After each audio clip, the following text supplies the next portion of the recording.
ये है वो सफेद धुंध महाराज जिसने सारा आतंक मचाया हुआ है। ये धुंध लोगों को डराकर उनके मस्तिष्क को भ्रमित करती है और उसके पश्चात वो आसानी से भेड़ियों का शिकार बन जाते हैं। वैद्यराज, वैद्यराज, जांच कीजिए इस प्रतिदर्श की और पता लगाइए इसके मूल तत्व के असर का। अवश्य महाराज। प्रणाम महाराज। क्षमा कीजिए महाराज, हमारे महाराज चुड़प्पा कहीं दिखाई नहीं दे रहे हैं। वो आपसे श्राप समस्या पर वार्तालाप करने आए थे। कहाँ है हमारे महाराज चुड़प्पा? राजा चौड़प्पा जब यहाँ आए थे तब काफी डरे हुए थे। इतने भयभीत थे कि वो यहाँ से जाना ही नहीं चाहते थे कि हम उन्हें इस दरबार में कोई सेवा कार्य दे दें ताकि वो यहीं हमारी सुरक्षा में रह सके। तब से वो कहाँ है हम नहीं जानते।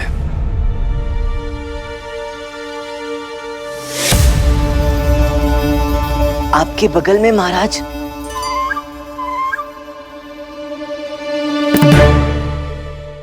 उस ओर नहीं महाराज, इस ओर।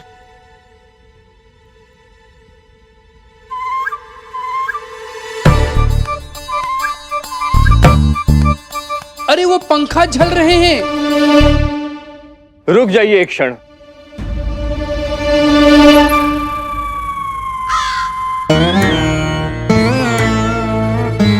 कितनी बड़ी बला है ये महाराज चौड़प्पा।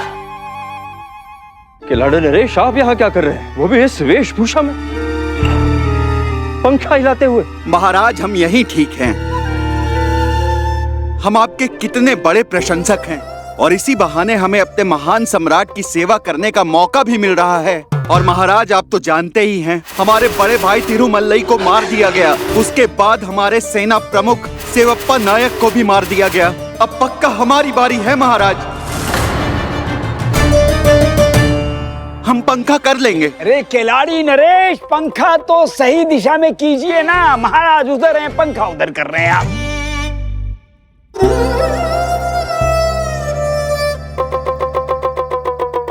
अब उधर है,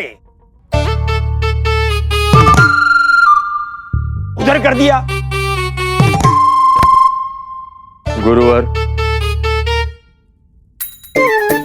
खिलाड़ी नरेश, पंखा दीजिए।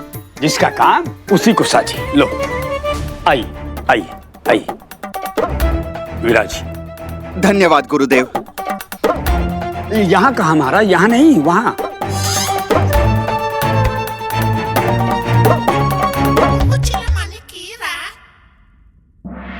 जब तक ये प्रकरण निपट नहीं जाता आप हमारे लिए खिलाड़ी सम्राट ही रहेंगे खिलाड़ी नरेश, और तब तक यही आपका उचित स्थान है। धन्यवाद महाराज। गुरुवर जी। पंडित रामकृष्ण महाराज, ये सब क्यों हो रहा है और कौन है इस सब के पीछे? रहस्य तो और भी गहराता जा रहा है। क्या ऐसा कोई सिरा, कोई सूत्र, कोई साक्षी नहीं हमारे पास जिससे इस गुत्थी को सुलझाना आरंभ किया जा सके?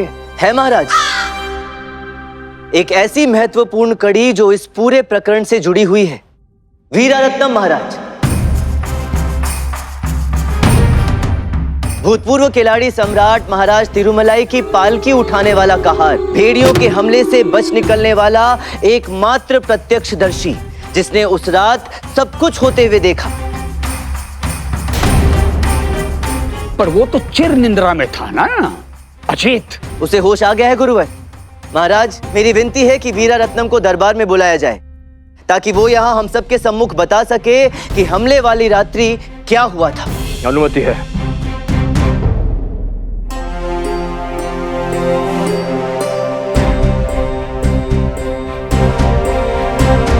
अरे संभाल के। बताइए वीरारत्न, क्या हुआ था उस रात? भैया हो, उस रात हम महाराज तिरुमलाई की पालकी लेकर जंगल से गुजर रहे थे। तभी हमारे सामने एक सफेद धुंध छाने लगी और अचानक एक विशाल सर्प हमारी ओर आते दिखा। हम सर्प को अपनी ओर आते देख पालकी छोड़ वहां से भागने लगे।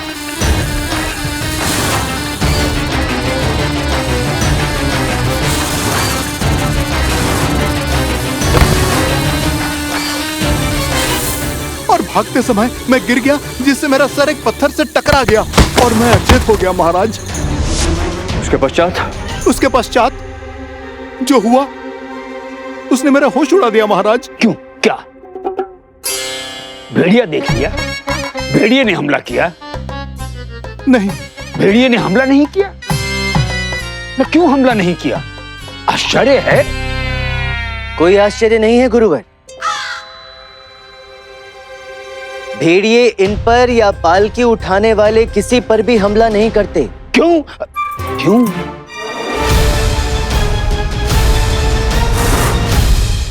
क्योंकि ये केलाड़ी के राज सिंहासन के दावेदार नहीं है ना। भेड़िए तो केवल उन्हीं पर हमला करते हैं जो स्वयं केलाड़ी के राज सिंहासन पर बैठना चाहते हैं या उन पर जो उनकी सहायता करते हैं इस कार्य में। अच्छा, तभी भेड़ियों ने हम पर हमला किया। जी गुरुवर, हम भी तो महाराज चौडप्पा की सहायता करने के लिए केलाड़ी पहुंचे थे ना, तो श्राप की दृष्टि से हम भी उनके शिकार हुए। क्या तुमने स्वयं अपनी आंखों से भेड़ियों को राजा तिरुमलाई पर हमला करते हुए देखा था? उससे पहले कि मैं कुछ समझ पाता, मेरा सिर पत्थर से जा टकरा और मैं अचेत हो गया। और जब मुझे होश आया तो बहुत विलंब हो चुका था। वहां पे कोई भी नहीं था, ना कोई पालकी उठाने वाला और ना महाराज के बड़े भाई तिरुमलाई। महाराज, महाराज, महाराज! सिर्फ उनका वो शाही चोगा और पद पात्र मिले थे महाराज। लीजिए, खोदा पहाड़ और निकला चूहा। भूमिका तो ऐसे बांध रहे थे महाशय जैसे भेड़ियों की कोई महान गाथा सुनाने जा रहे हैं। अरे स्वयं अपने ही किस्से में सारा समय तो अचेत पड़े हुए थे आप। आपसे तो कई गुना अच्छा हमारा किस्सा, हमारी कहानी थी। कम से कम उसमें कुछ हिलने लायक, चौंकाने लायक तो था। हमने भेड़िया तो देखा यूं साक्षात आमने सामने ऐसे, ठीक है ना? हाँ, पर पंडित रामाकृष्ण ने बचा लिया हमें। रामा ने नहीं बचाया, बल्कि हमारे प्याज ने बचाया। ये खंबा बोला बीच में। हमारी दी हुई आशीर्वादी प्याज ना होती तो जंगल से इनमें से कोई भी वापस ना लौट पाता। अगर इस बुद्धिमानी का श्रेय या पुरस्कार किसी को मिलना चाहिए तो मुझे मिलना चाहिए महाराज। पुरस्कार का सही दावेदार तो वही होगा जो इस गुत्थी को सुलझाएगा। अब जा सकते हैं वीरारत्नम।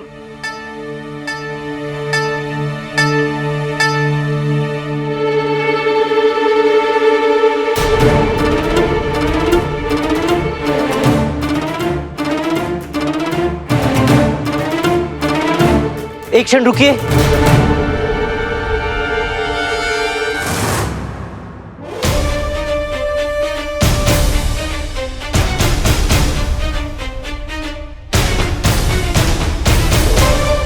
ये आपकी पीठ पर चिन्ह कैसा?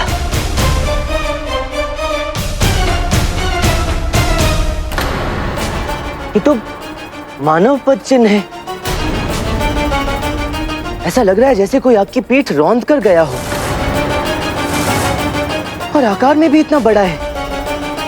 आपने उस रात्रि यही वस्त्र पहना था क्या? जी, घटनास्थल से सीधा मैं वैद्य जी के चिकित्सालय गया और फिर यहाँ आ गया। आपकी पीठ पर बने इस पद चिन्ह के विषय में आप क्या कहेंगे? मुझे लगता है मेरे बेहोश होने के बाद किसी ने मेरे पीठ पर पैर रखा।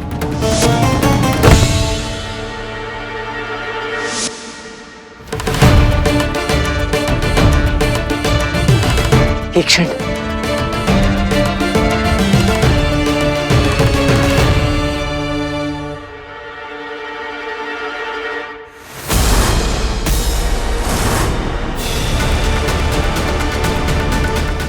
आप क्या कर रहे हैं पंडित रामकृष्ण? महाराज, कल रात्रि भेड़ियों के हमले के पूर्व मैं कुछ क्षणों के लिए जंगल में दिशाहीन भटक रहा था, तब मेरी नजर अचानक जंगल की भूमि पर पड़े एक मानव चिन्ह पर पड़ी।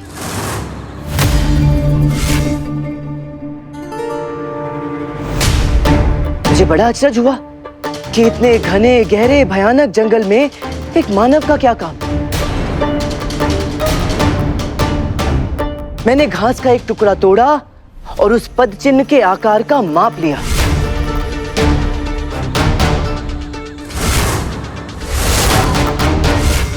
महाराज, आकार में वो पद चिन्ह हम सभी के साधारण पद चिन्हों से काफी बड़ी थी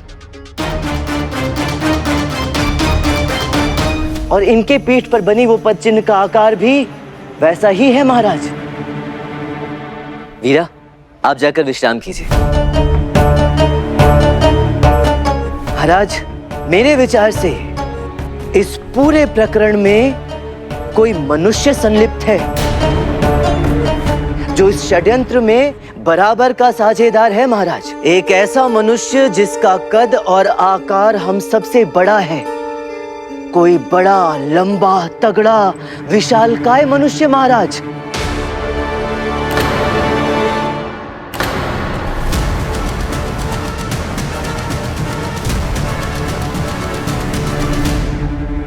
एक क्षण महाराज, महाराज हम आपसे कुछ कहना चाहते हैं। महाराज,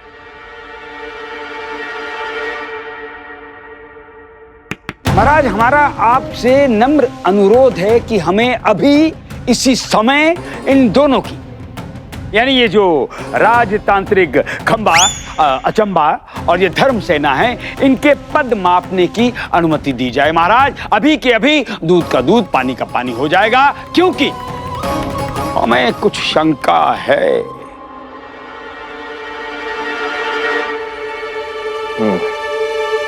अनुमति है धनी मनी।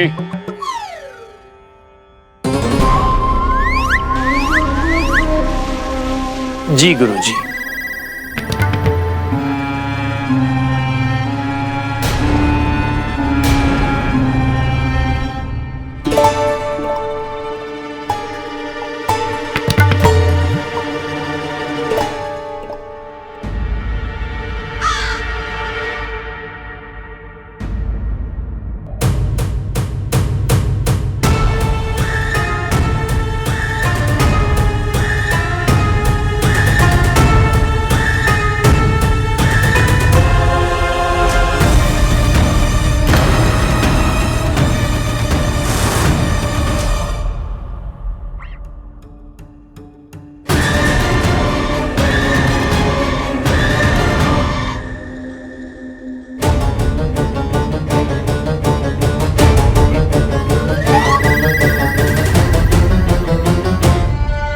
ये तो सरासर हमारा अपमान है महाराज।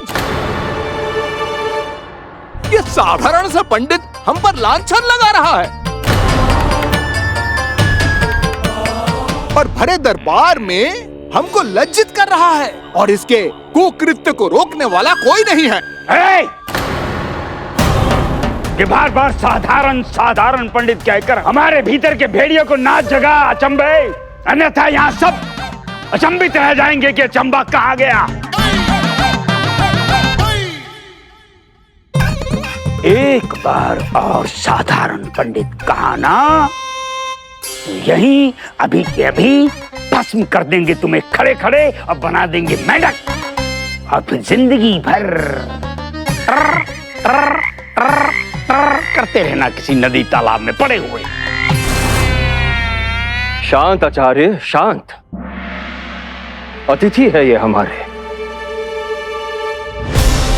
और आप राजतांत्रिक अचंबा, यहाँ हर किसी की मंशा इस प्रकरण को सुलझाना ही है।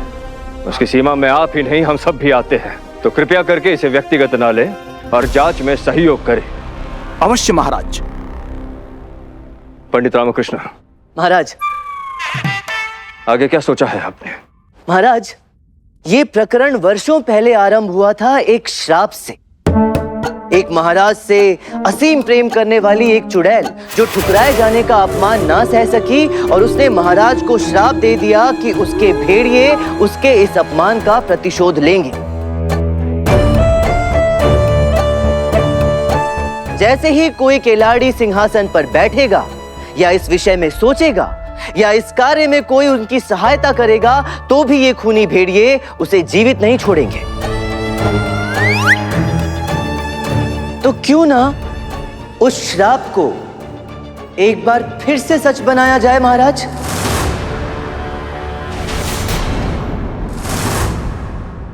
पंडित रामा, अरे चाहे हमारे प्राण चले जाए पर हम खिलाड़ी राज्य नहीं जाएंगे। हमें नहीं बनना राजा।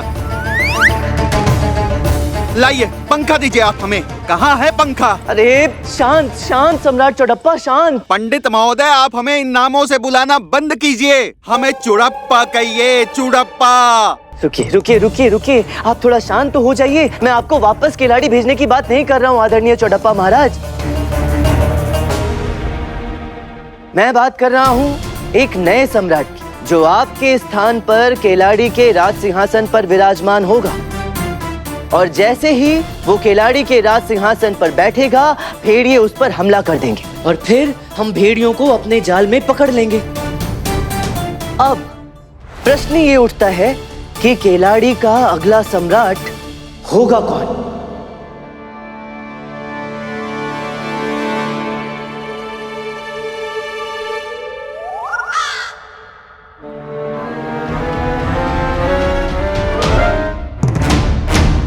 क्या देख रहे हैं हमारी और पंडित रामकृष्ण?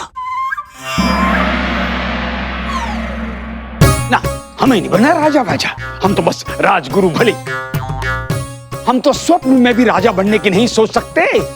गुरुवर गुरुवर, खिलाड़ी के राज सिंहासन पर बैठने आप नहीं जाएंगे। बच गए। कोई और जाएगा, कोई और ही होगा जो खिलाड़ी का राजा बनकर अपने प्राणों की आहुति देगा। पर कौन पंडित रामकृष्ण? ये तो सरासर आत्महत्या है। कौन मानेगा इस मूर्खता के लिए? कौन बनेगा बलि का बकरा? ये एक रहस्य है महाराज, और कुछ रहस्य ही रहे तो अच्छा है।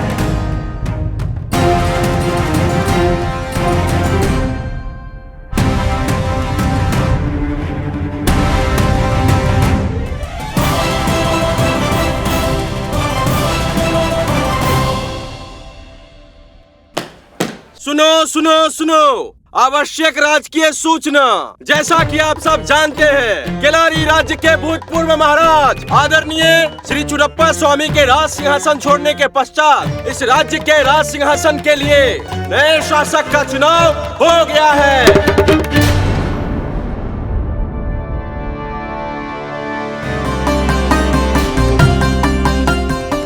इस पूरे प्रकरण का जो असली षड्यंत्र करता है, वो खिलाड़ी के नए सम्राट के विषय में सुनकर अवश्य बौखलाएगा, और इसी बौखलाहट में कोई ना कोई त्रुटि भी करेगा, और वही त्रुटि उसे हम तक पहुंचाएगी। और ये नया सम्राट गुरुवर अब हमारे लिए जादू करेगा।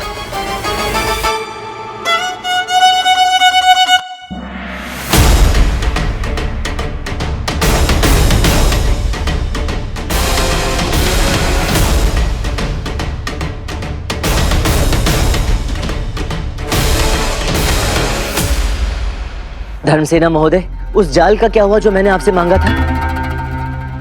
ये जाल क्या है? क्या लगता है आपको? क्या मैं इतना सक्षम नहीं हूं कि कोई चीज आप मुझसे मांगे और उसका प्रबंध न कर सकूं? क्या ये छवि है मेरी आपकी दृष्टि में? ईश्वर के लिए अपने प्रश्नों के हमले करना बंद कीजिए बंधुवर। प्रश्न मैंने किया है, आप केवल उत्तर दीजिए, वो भी एक शब्द में। बताइए, जाल कौन बनाएगा? मतलब आप चाहते हैं कि इस प्रश्न का उत्तर मैं दूं? आपने तो क्या पड़ोसी उत्तर देंगे? हाँ, क्यों ना मैं आपको उसी के पास ले चलूं?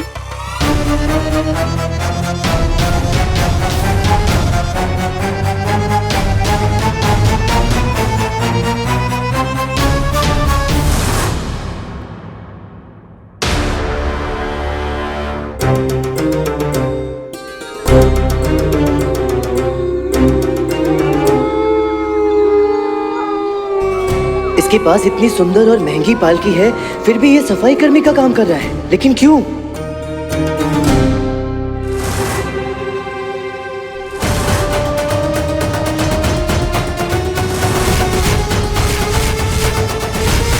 मेरी नजर अचानक जंगल की भूमि पर पड़े एक मानव चिन्ह पर पड़ी। महाराज, आकार में वो पद चिन्ह हम सभी के साधारण पद चिन्हों से काफी बड़ी थी। बिल्कुल समानांतर आकार, क्या यही वो जंगल के पद चिन्हों वाला मनुष्य हो सकता है?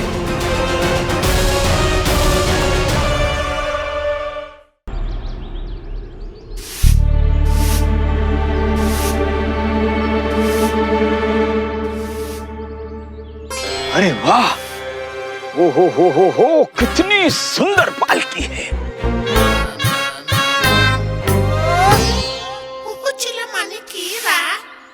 वाह वाह, क्या बात है। इतना धनवान होकर भी ये आदमी कितना विनम्र है। पहरावे से ही वैभव और ऐश्वर्य से भरा लग रहा है, किंतु फिर भी देखो, इतना धनवान होकर भी कोई अहंकार नहीं। अपना काम स्वयं कर रहा है, सफाई कर रहा है। यदि मैं ये कहूँ कि ये सफाई कर्मचारी ही है तो?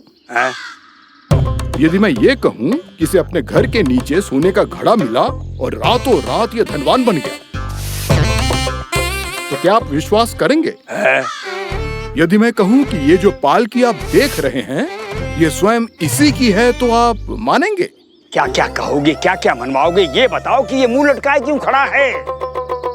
इतना धनवान होने पर भी इसके चेहरे पर ऐसी फटकार क्यों? ये धन का बोझ है। तो हमें दे दो, बोझ हल्का हो जाएगा। सारे संसार का बोझ उठाने के लिए ही तो हम पैदा हुए हैं। अदोनी महोदय, सुना है आप जाल बनाने में अत्यंत निपुण हैं। आपकी इस प्रतिभा की आवश्यकता है हमें। क्या है कि भेड़ियों को पकड़ने के लिए एक मजबूत जाल बनवाना है। बताइए, हमारे लिए ऐसा जाल बनाकर दे सकते हैं आप? अवश्य।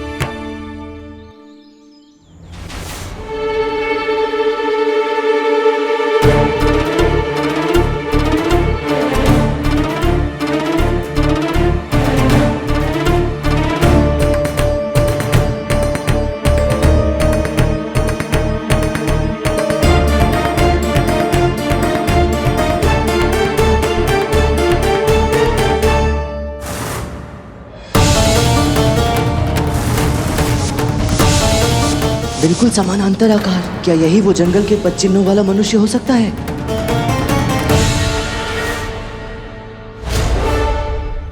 क्या मैं जा सकता हूँ? इतना बड़ा व मजबूत जाल बनाना है, समय लगता है। आप भेड़िया पकड़ना चाहते हैं ना? आपको आज रात तक जाल चाहिए। हाँ, वो तो है। मैं चलता हूँ।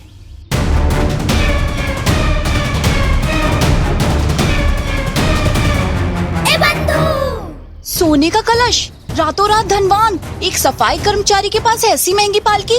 बात कुछ समझ में आ नहीं रही है रामा। ऊपर से पैरों के आकार बिल्कुल वैसे ही है जैसे पदचिन्ह तूने जंगल और वीरा की पीठ पर देखे थे। कुछ तो गड़बड़ है रामा।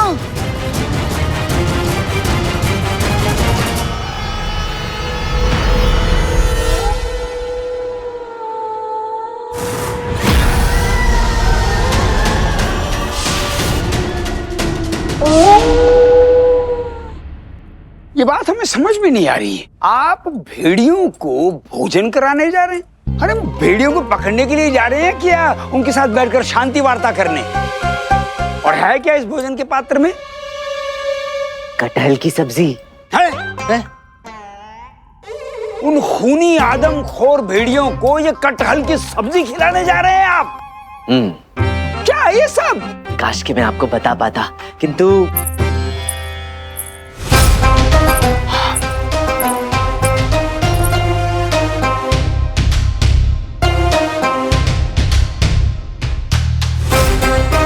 अदोनी आया था, ये जाल देकर गया है आप लोगों को देने के लिए। धन्यवाद राजकुमारी जी। वैसे आपकी योजना क्या है पंडित रामा? आप करने क्या वाले? विशेष कुछ नहीं, सीधी सी योजना है। अब तक समस्त खिलाड़ी में ये बात पहुंच चुकी होगी कि राज सिंहासन पर बैठने वाले अगले सम्राट महल पहुंच चुके हैं। भेड़िए उसे मारने उसके कक्ष तक अवश्य आएंगे।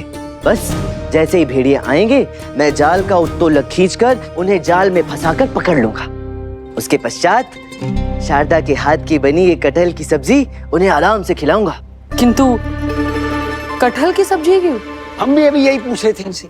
आदमखोर भेड़िए, कटहल की सब्जी, बात कुछ पल्ले पड़ी नहीं हमारे।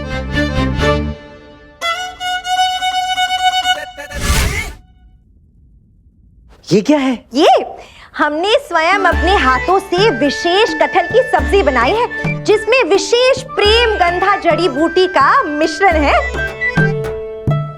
इसे खाकर किसी के भी अंदर प्रेम और करुणा की भावना जाग जाएगी, फिर चाहे वो इंसान हो या कोई खूंखार खूनी भेड़िया। सच में? और नहीं तो क्या, भेड़िए भूखे हैं ना, तभी तो मनुष्यों का शिकार कर रहे हैं। जब वो हमारे हाथों की बनी प्रेम गंधा युक्त कटहल की सब्जी खाएंगे ना, तो मन और पेट दोनों की ही भूख शांत हो जाएगी।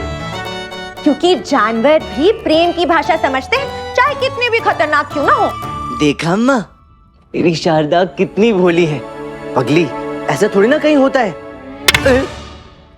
होता है। तुझे उस खूंखार शेर की कहानी याद है? तब मैं बहुत छोटी बच्ची थी, मैंने उस शेर का पीछा किया। वहां जाकर मैंने देखा कि उस शेर के दांत में एक नुकीला कांटा चुभा हुआ था। संभवतः उसी पीड़ा के कारण वो क्रोधित होकर मनुष्यों पर हिंसा कर रहा था।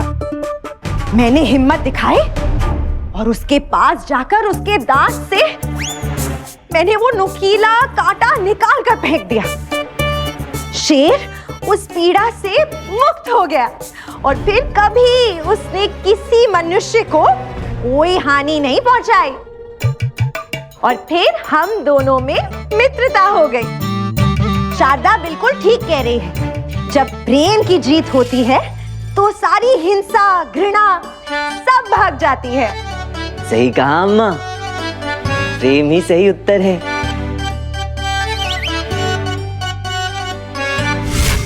एक बार भेड़िए ये कटहल की सब्जी खा लें तो उनके भीतर विनम्रता और मानवता दोनों जागृत हो जाएगी। वो अच्छे भेड़िए बन जाएंगे। फिर उनकी सहायता से हम उस बड़े पद चिन्ह वाले तक पहुंच सकते हैं जो इस षड्यंत्र का मुख्य रचयिता है। मैं जानता हूं वो कौन है।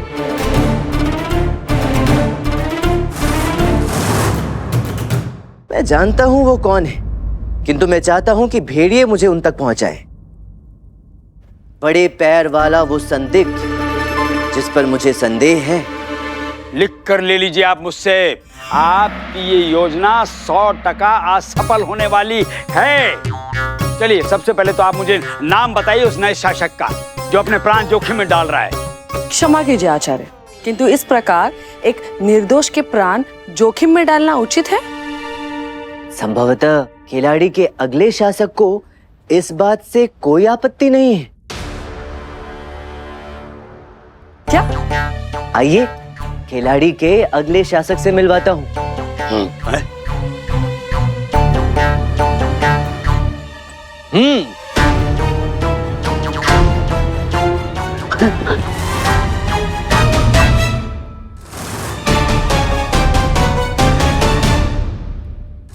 ओह, तो ये है आपकी योजना? एक पुतला, एक छद्म शासक। हम तो डर ही गए थे। इस पुतले से मिलता जुलता इंसान तो मैंने कहीं देखा है। अरे हाँ मनी, इसने तो हमारे गुरुजी का चेहरा लगाया हुआ है। हाँ हाँ। पंडित रामाकृष्णा, ये क्या किया आपने? आपकी हिम्मत कैसे हुई? किसकी अनुमति लेकर आपने इस पुतले पर हमारा चेहरा लगाकर भेड़ियों के सामने डालने जा रहे हैं? अरे पुतले, अगर पंडित रामाकृष्णा, अगर भेड़िए असली और नकली में भ्रमित हो गए तो, पुतले के स्थान पर हमें पाड़ कर खा लिया तो, अपना चेहरा क्यों नहीं लगाया आपने इस पुतले पर? हमें क्यों? शांत हो जाइए गुरुवर, शांत हो जाइए। ऐसा कुछ भी नहीं होने वाला। इस बात का आश्वासन मैं आपको देता हूँ। मैं हूं ना, आपको कुछ नहीं होने दूंगा। चलिए, अब यहीं कहीं कोई सुरक्षित स्थान देखकर भेड़ियों के आने की प्रतीक्षा करते हैं। ठीक है, आप अपना काम कीजिए, किंतु सच कहे तो ये देखकर हमें नहीं लगता कि आपकी योजना काम करेगी। फिर भी विश्वास पर संसार टिका है। तो हमारी ओर से शुभकामनाएं स्वीकार करें। ईश्वर करे आपको सफलता मिले। हम अपने कक्ष में जा रहे हैं। क्षमा कीजिए देवी, आपको भेड़ियों से भय नहीं लगता? कैसा भय आचार्य? हम कौन सा केलाड़ी के सिंहासन के दावेदार हैं?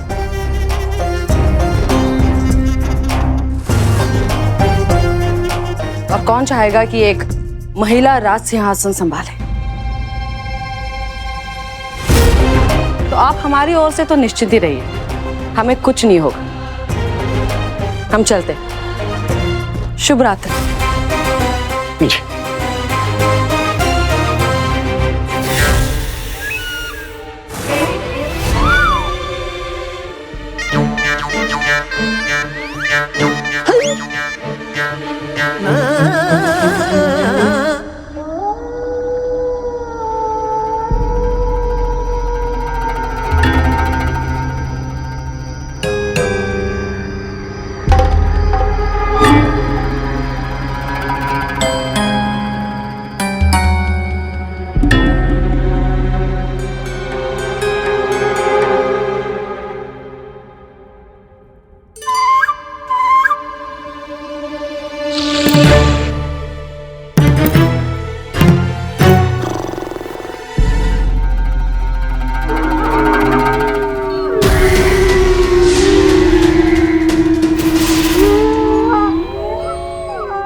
कर रहा है रामा?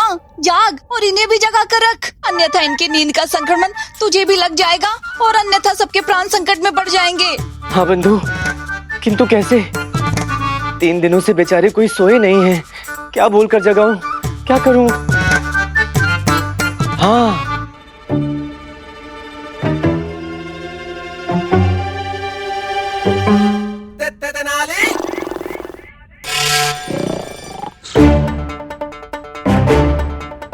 गुरुवर, मनी गुरुवर, सौदामिनी। साधु आगे मेरे द्वार खड़ा है जोगी।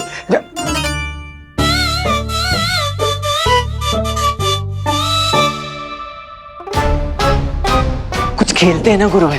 ये कौन सा खेल था? सौदामिनी आ गई। कोई खेल खेलते हैं गुरुवर, अन्यथा नींद आ जाएगी, जो ठीक नहीं है। भेड़े कभी भी आते ही होंगे। हमें जागना है, सचेत रहना है, अपने मस्तिष्क को किसी कार्य में उलझाकर सक्रिय रखना होगा, अन्यथा नींद हम पर हावी हो जाएगी। गुरुवर, कोई खेल खेलते हैं क्या? इतनी रात को कौन सा खेल खेलें? गुरुजी? चिड़िया उड़। हाँ, ये सही रहेगा। ये बहुत अच्छा। चिड़िया उड़। इस खेल में तो हम बचपन से माहिर हैं, तोते उड़ा देंगे सबके। हाँ।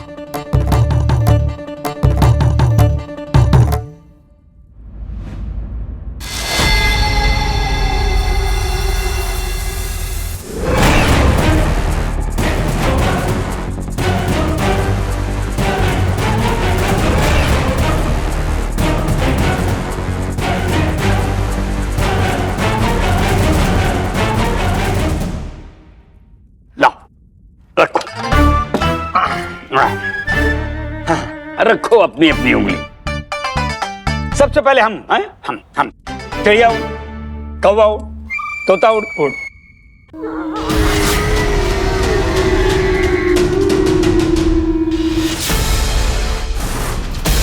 मोर उड़ उड़, अम्मा उड़ उड़।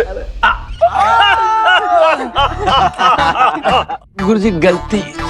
लाओ बेटा, लाओ बच्चे।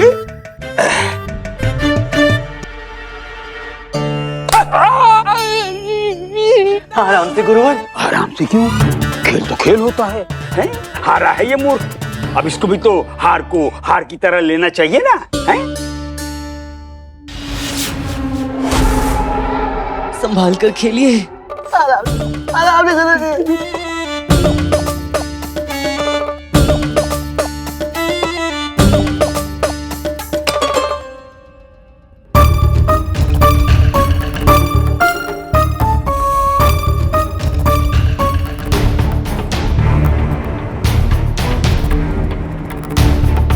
धर्म धर्मसेना महोदय इतनी रात्रि को जंगल की ओर क्यों जा रहे हैं?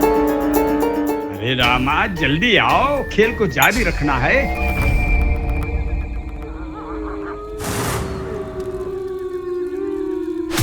चारों पहर का सन्नाटा, कोई नहीं आता जाता,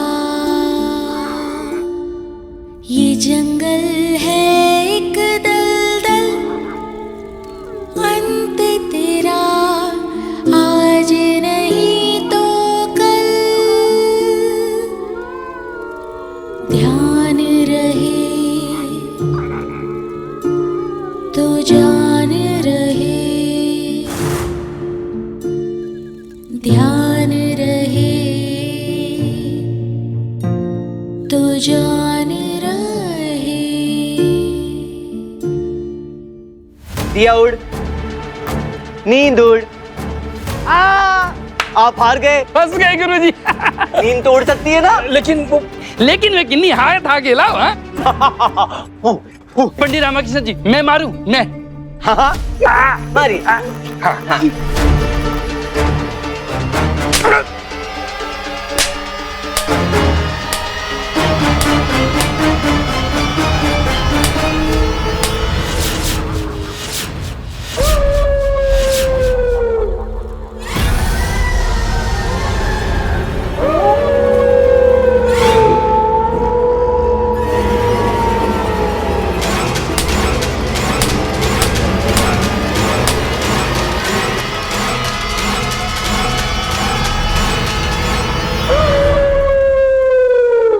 मार देता हूँ।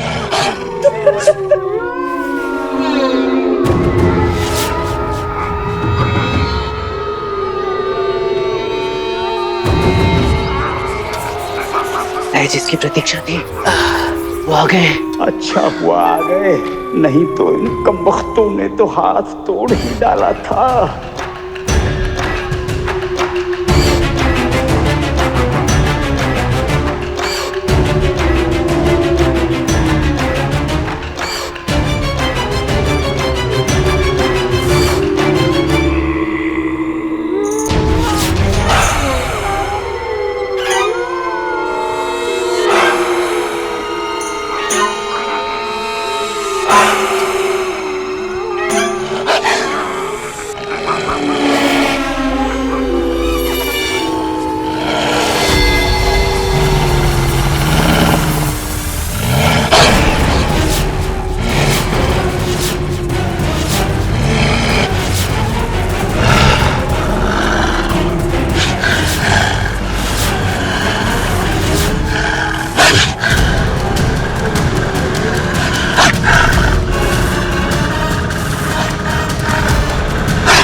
पकड़ लिया।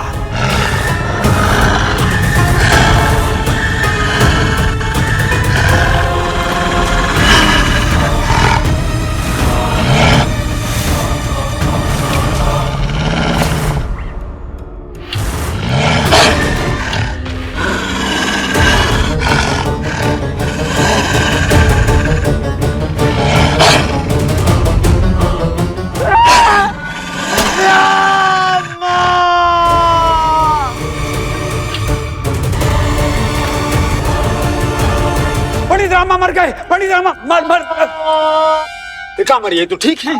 अरे गुरुजी, पंडित रामाकृष्ण जी आप ठीक तो है ना? हाँ वो ये गुरुवर भेड़िया जाल से निकलकर भाग गया। ये कैसे संभव है? जाल तो अधूनी ने बनाया था। भेड़िया इस जाल से कैसे निकल सकता है? लगता है उस खूंखार भेड़िए ने अपने नुकीले दांतों से इस जाल को फाड़ लिया। जाल कटा है किंतु दांतों से नहीं। तो किसी मनुष्य ने चाकू जैसे औजार से इस जाल को काटा है। हाँ, किंतु किसने? कौन है भेड़िया प्रेमी?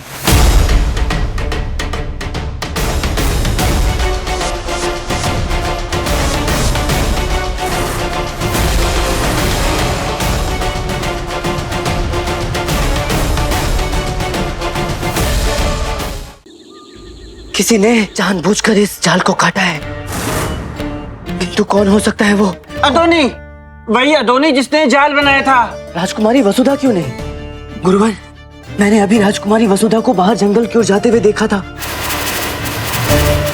हो सकता है भेड़ियों को वही नियंत्रण में रखती हो, क्योंकि किलाड़ी में जो कुछ भी हो रहा है एकमात्र वही है जो बिल्कुल भयभीत नहीं होती। गुरुवर चुप रहिए ना पंडित रामकृष्ण, चुप रहिए आप।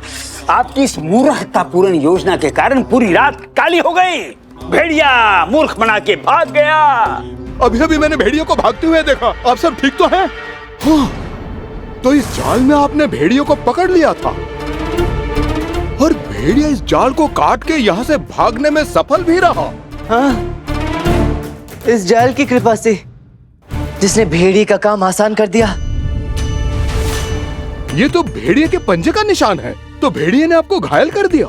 पंडित रामकृष्ण जी, आप भाग्यशाली थे, केवल पंजा ही मारा। नहीं नहीं नहीं, इतने भी भाग्यशाली नहीं है पंडित रामा। स्वर्गीय महाराज मलप्पा दुर्भाग्यवश। आप मेरी चिंता छोड़िए, आप ये बताइए कि इतनी रात गए आप बाहर जंगल की ओर क्यों जा रहे थे? वो असल में जंगल से कुछ विचित्र सी आवाजें आ रही थी, उन्हीं आवाजों को पता करने जा रहा था। इसमें क्या अनुचित है बताइए? ये जानते हुए कि बाहर जंगल में भेड़ियों का जोखिम है, फिर भी? जानता हूँ, लेकिन किसी की जान बचाने हेतु अपनी जान को जोखिम में डालने में अगर मुझे आपत्ति नहीं है, तो किसी और को इसमें क्या आपत्ति हो सकती है भला? आपने अभी ऐसा क्यों कहा था? पंडित रामा, आपको नहीं लगता कि इस स्थिति में आपको प्रश्नों की नहीं, यहाँ के वैद्य से उचित उपचार की आवश्यकता है? बस कीजिए पंडित रामकृष्ण, बस कीजिए अपनी ये मूर्ख कपोल कल्पनाएं। कल जब हम विजयनगर जाएंगे ना, तो महाराज से आपकी शिकायत करेंगे कि जिसे आप चतुर सुजान कहते हैं वो जाहिल है, जड़ बुद्धि है। यदि पंडित रामकृष्ण वहां नहीं होते तो संभवतः हम जीवित विजयनगर नहीं लौटते। महाराज, हमारे प्रिय अष्ट दिग्गज, हमारे परम मित्र पंडित रामकृष्ण यदि वहां ना होते तो वो भेड़िया हमें कच्चा चबा जाता। महाराज, धन्यवाद पंडित रामा, आप ही हैं विजयनगर के सच्चे नायक, हमारे रक्षक। वाह मनी, गुरुजी ने जो भाभी शारदा के हाथों की बनी कटहल की सब्जी खाई थी ना, वो काम कर रही है।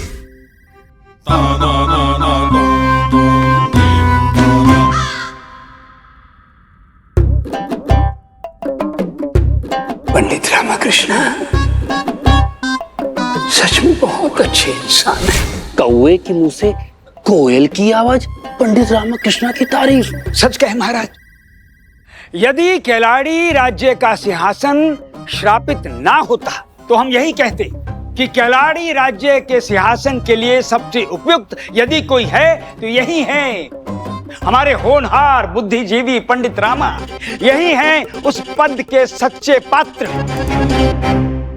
महाराज, मुझे क्षमा कीजिएगा, इस पद के सम्मान का कोई अधिकार नहीं है मुझे। महाराज, ये आप क्या कह रहे हैं पंडित रामकृष्ण?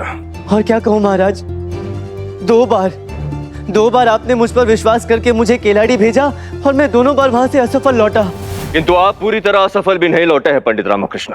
दोनों बार आप कोई ना कोई ऐसा सूत्र साथ लाए हैं जो निश्चित रूप से इस प्रकरण को सुलझाने में हमारी अवश्य मदद करेगा। बल्कि हम तो आपके आभारी हैं कि आपके खोजे गए इन सूत्रों ने हमारा इस प्रकरण के प्रति दृष्टिकोण ही बदल दिया है। अब हमें भी ये लगने लगा है कि ये कोई जादू या अभिशाप नहीं है, अपितु किसी मनुष्य द्वारा रचा गया कोई षड्यंत्र है जिसके पीछे उसका अपना कोई कुटिल स्वार्थ है। विशाल पदचिन्ह, नीला धुआं और अब ये पहले से भेड़ियों की जाल काटने वाली घटना, ये सब निश्चित रूप से किसी गहरे मानवीय षड्यंत्र का संकेत है। कोई तो है जो इन भेड़ियों को नियंत्रित कर रहा है और ये तथ्य केवल और केवल आपके अथक प्रयासों का ही परिणाम है पंडित रामकृष्ण। 16 ने सही कहा महाराज, आपने 16 ने सही कहा महाराज। ये तो है ही इसी योग्य। ऐसी विलक्षण प्रतिभा को तो हीरे मोतियों से तौला जाना चाहिए। गुरुवर, ये आप क्या बोल रहे हैं? मैं कोई विलक्षण तिलक्षण नहीं हूँ। भेड़िए ने मुझ पर हमला किया, मैं स्वयं मरते मरते बचा हूँ। अरे उसे पकड़ना तो दूर, मैं तो स्वयं को भी नहीं बचा पाया महाराज। आपसे अनुरोध है महाराज कि इस कार्य के लिए किसी बलशाली प्रतिभाशाली व्यक्ति को चुना जाए। मैं इस योग्य नहीं महाराज। आप ऐसा क्यों कह रहे हैं पंडित रामकृष्ण? बल्कि आपको तो इस प्रकरण को लेकर और भी आत्मविश्वासी और आश्वस्त होना चाहिए। आप 2 बार उन भेड़ियों का सामना कर चुके हैं, अब तो आप अनुभवी योद्धा हुए इसके। एक पुरानी कहावत है महाराज, 2 बार सौभाग्यशाली, तीसरी बार दुर्भाग्यशाली। ये बात पक्का भेड़ियों को भी पता होगी, वो भी आश्वस्त होंगे। 2 बार मुझ पर हमला करने का अनुभव तुमने हो ही चुका है, संभवतः तीसरी बार उनसे कोई त्रुटि नहीं होगी। आप कहना क्या चाहते हैं पंडित रामकृष्ण? कल रात्रि घर लौटकर मैं अपने परिवार के साथ केलाड़ी राज्य में घटित घटनाओं पर चर्चा कर रहा था, तो अम्मा ने मुझे एक ऐसी बात बताई जिसने मुझे अत्यधिक चिंतित और भयभीत कर दिया है।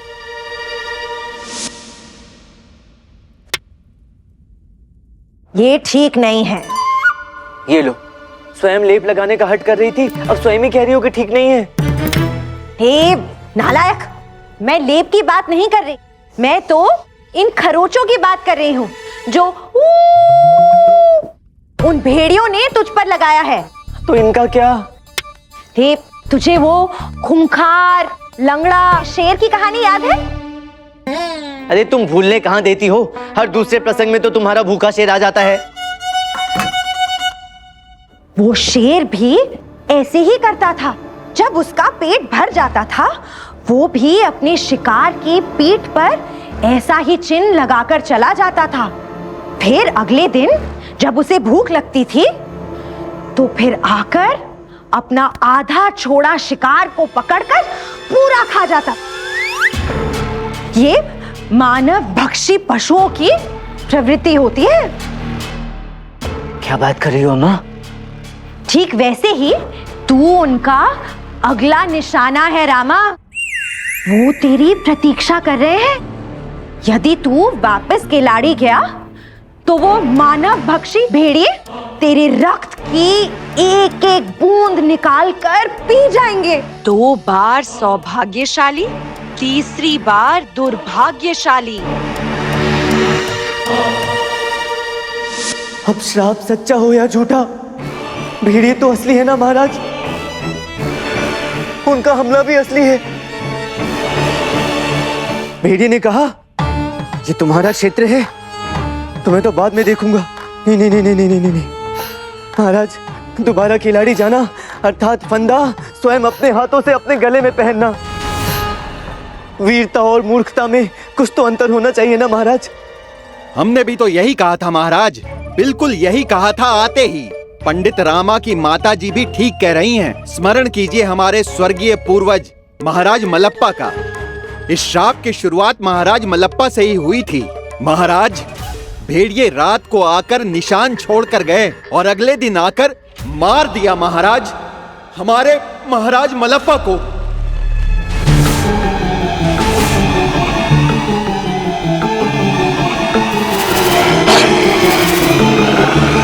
यही श्राप की सच्चाई है महाराज।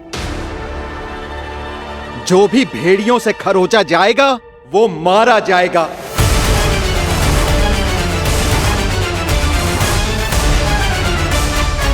जिसके शरीर पर भी ऐसा चिन्ह होगा उसकी मृत्यु निश्चित है महाराज।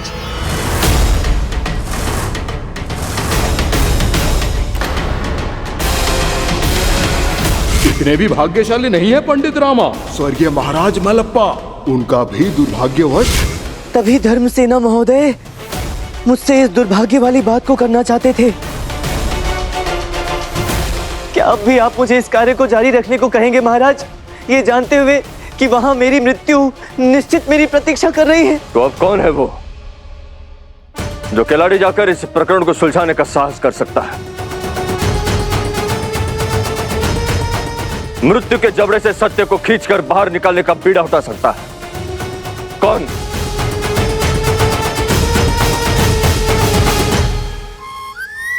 गुरुवर आप। महाराज क्षमा कीजिए, जिस संदर्भ को पंडित रामाकृष्ण नहीं सुलझा पाए, हम वहां जाकर क्या उखाड़ लेंगे महाराज? महाराज, ये प्रकरण तो और भी उलझता जा रहा है। हमारे गुप्तचरों ने हमें सूचना दी है कि निकटवर्ती भामनी सेनाओं ने किलाड़ी राज्य की सीमाओं पर घात लगाना आरंभ कर दिया है। वो कभी भी किलाड़ी राज्य पर आक्रमण कर सकते हैं, क्योंकि उन्हें इस बात का ज्ञात है कि किलाड़ी राज्य के सिंहासन पर कोई राजा विद्यमान नहीं है और संभवतः होगा भी नहीं। किलाड़ी पर आक्रमण अर्थात विजयनगर पर आक्रमण। जी महाराज, हमें शीघ्र अतिशीघ्र इस प्रकरण को सुलझाना होगा। किसी न किसी का किलाड़ी राज्य के सिंहासन पर बैठना अति आवश्यक है, अन्यथा परिस्थिति बहुत गंभीर हो जाएगी। आपका क्या सुझाव है इस विषय में महामंत्री तिमारसु जी? हमें ऐसा लगता है महाराज कि अब हमें इन खूंखार मानवभक्षी भेड़ियों से निपटने के लिए किसी शूरवीर को वहां भेजना होगा जो बहादुरी से उन भेड़ियों का सामना कर सके। जी जी जी महाराज। राजा वही जो पहला शस्त्र चलाए, यही सिखाया है हमारे पूर्वजों ने हमें मंत्रीवर। बात यदि राष्ट्र सुरक्षा की है तो पहली तलवार राजा के मयान से ही निकलनी चाहिए। अब हम जाएंगे किलाड़ी उन भेड़ियों का सामना करने। अब हम लाएंगे उन मानवभक्षी भेड़ियों का सिर काटकर।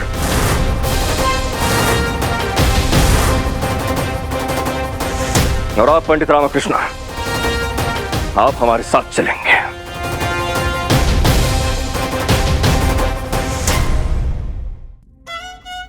मैं महाराज, किंतु वो तो आप ही वो एकमात्र व्यक्ति है जो सूक्ष्म से सूक्ष्म सूत्र को सूंघ सकते हैं,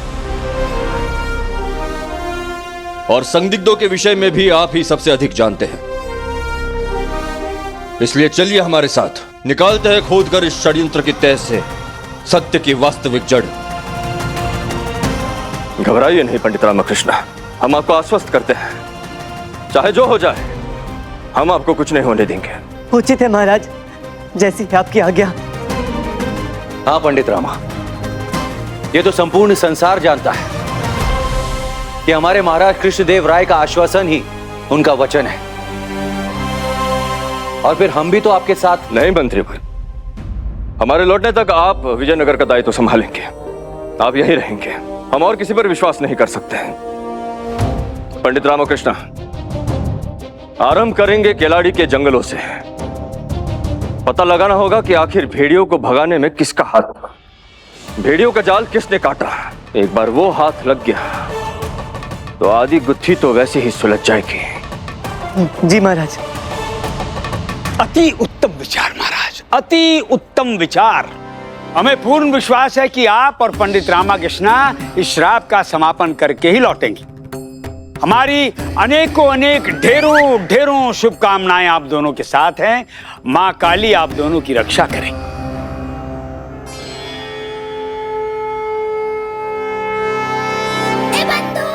ये तेरी प्रशंसा का दौरा कब तक पड़ा रहेगा आचार्य पर रामा? जब तक ये शारदा वाली कटहल की सब्जी पचा नहीं लेते, किंतु तब तक तो हम यहाँ से चले जाएंगे। अब डर केवल इस बात का है कि इस प्रकरण के समाप्त होने तक कहीं मैं ही समाप्त ना हो जाऊं बंधु।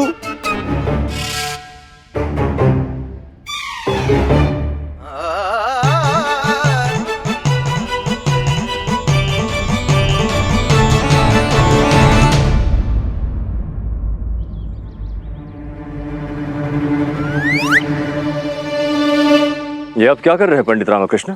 अपने पीठ का चिन्ह छुपा रहा हूं महाराज, ताकि भेड़िए मुझे देख ना सके और अम्मा की बात सत्य सिद्ध ना हो जाए। चिंता मत कीजिए पंडित रामकृष्ण, हम हैं ना आपके साथ। वैसे क्या लगता है आपको पंडित रामकृष्ण, आपके जो ये 4 संदिग्ध है, कौन हो सकता है इस प्रकरण का मुख्य संदिग्ध? कोई भी हो सकता है महाराज, चारों पर संदेह करने के ठोस कारण है।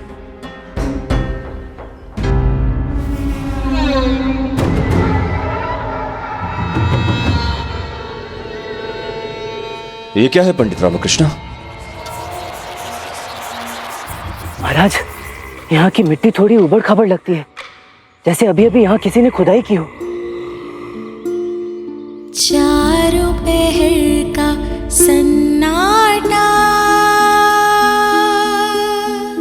कोई नहीं आता जाता, ये जंगल है एक दलदल, अंत तेरा आज नहीं तो कल। ये कौन गा रहा था? ये वही रहस्यमयी महिला महाराज जिसके विषय में मैंने दरबार में बताया था, जो जंगल में घूम घूम कर गाती रहती है, जिसके लंबे लंबे केश है महाराज। हाँ, राजकुमारी वसुधा जितने लंबे केश है। आपको लगता है कि ये वसुधा हो सकती है? अब ये तो उस रहस्यमयी महिला से भेंट करने के पश्चात ही पता चलेगा महाराज। वैसे जिस दिन हमने भेड़ियों को पकड़ने के लिए जाल डाला था, उस दिन मैंने वसुधा को जंगल की ओर जाते हुए देखा था महाराज। आइए देखते हैं।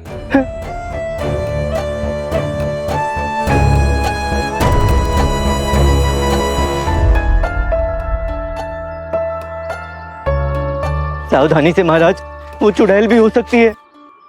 वाह क्या बात है! अंधविश्वास के सबसे बड़े विरोधी पंडित रामकृष्ण आज अचानक भूत और चुड़ैल जैसे अंधविश्वास में कैसे मानने लग?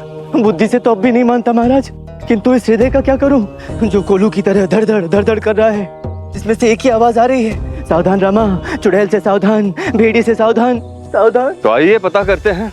हमने भी अपने जीवन में ऐसे बहुत सी नकली चुड़ैलें देखी हैं।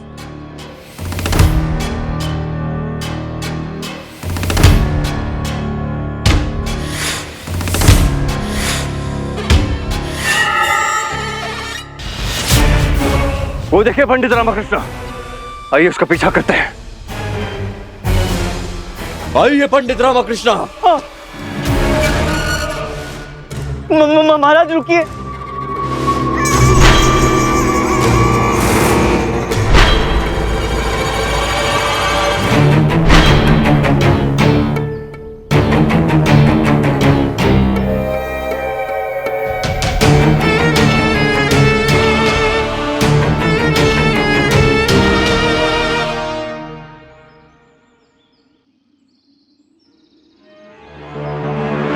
देखा महाराज, ये ऐसा ही करती है, अभी है अभी नहीं। समझ में ही नहीं आता कि डराना चाहती है या हमारे साथ पकड़म पकड़ाई खेलना चाहती है।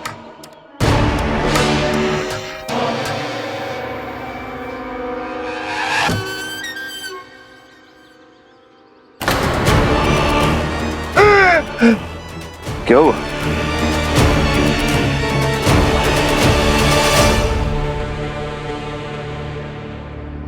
जाल है महाराज, एक जाल है, वो हमें भेड़ियों तक ले आई है महाराज। आप डरिए मत पंडित रामकृष्ण, आने दीजिए उन भेड़ियों को भी। हम भी तो यहाँ उन्हीं के लिए आए हैं। इस बार उन्हें हमसे कौन बचा सकता है? आइए।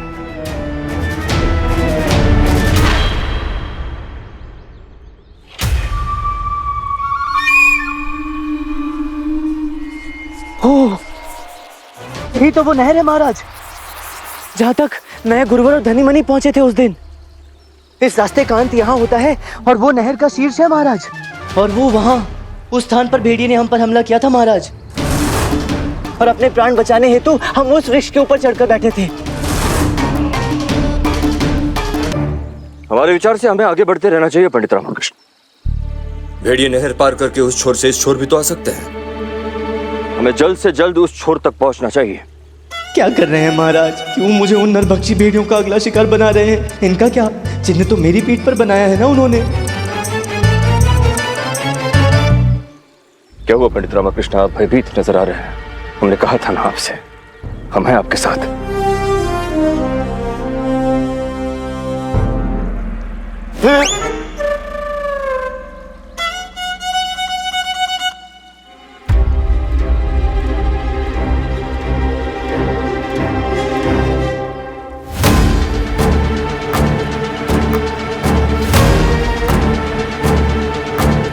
आइए।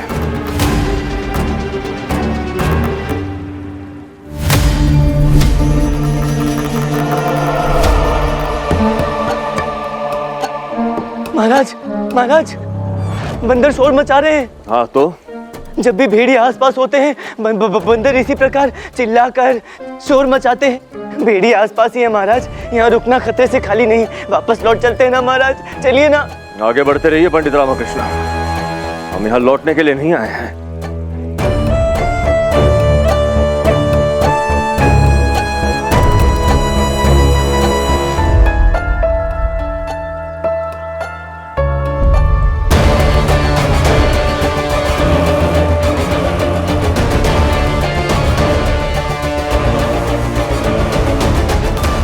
मिल गया भेड़ियों का ठिकाना। यही उनकी मांग है।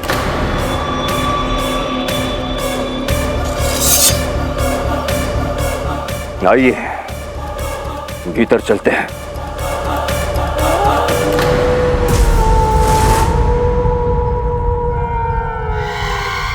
तू उनका अगला निशाना है रामा। यदि तू वापस किलाड़ी गया तो वो मानव भक्षी भेड़िए तेरे रक्त की एक एक बूंद निकाल कर पी जाएंगे। चारों पहर का सन्नाटा, कोई नहीं आता जाता।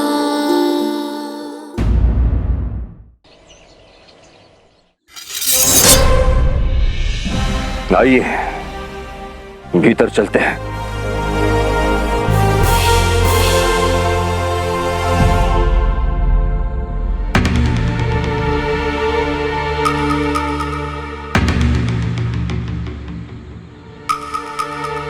महाराज, महाराज, आपको नाजवर की गंध आ रही है? किसकी? ओह, क्षमा करें, भय के मारे सब उलट पुलट निकल रहा है। नाजवर नहीं, जानवर, जानवर की गंध आ रही है। प्रतीत होता है कि वो भेड़िया आसपास ही कहीं है। हाँ। आप हमारे साथ ही रहिए पंडित रामकृष्ण। हे माँ, मेरा ये चिन्ह शीघ्र ठीक हो जाए।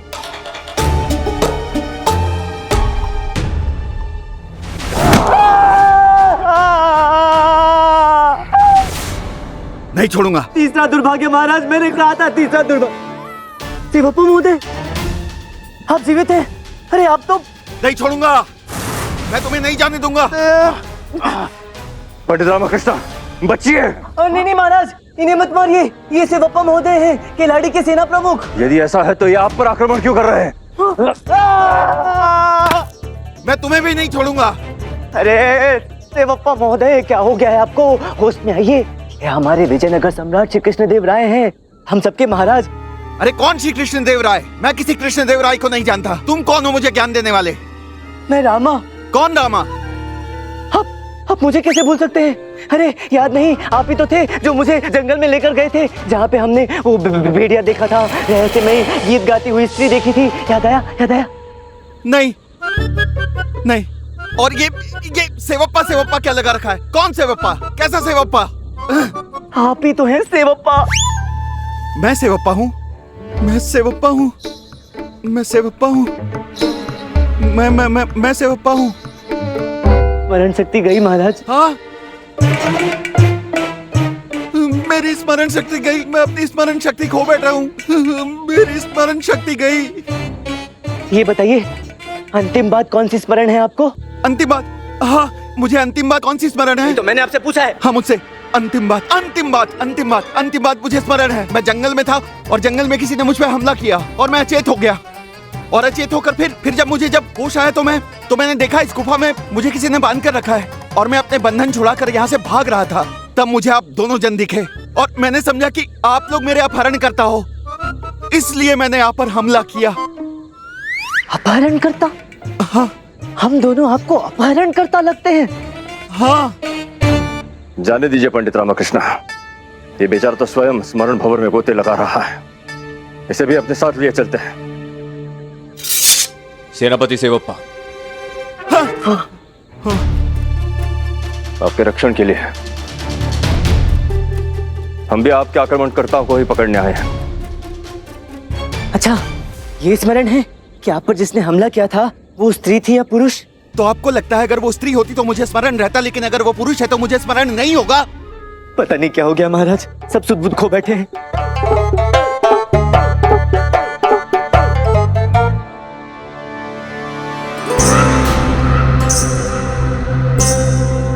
शिवप्पा महोदय, आपके अपहरणकर्ताओं के पैरों का आकार इतना बड़ा है, बिल्कुल इस पद चिन्ह के आकार जितना।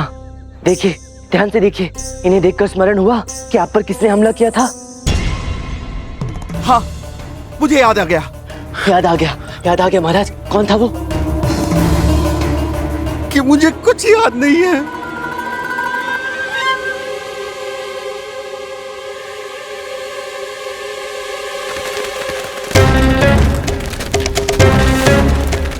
कोई आ रहा है। कोई नहीं महाराज, बहुत से लोगों के चलकर आने की आजाव आ रही है। आवाज? हाँ वही, सैनिकों के भारी पदपात्रों की आवाज।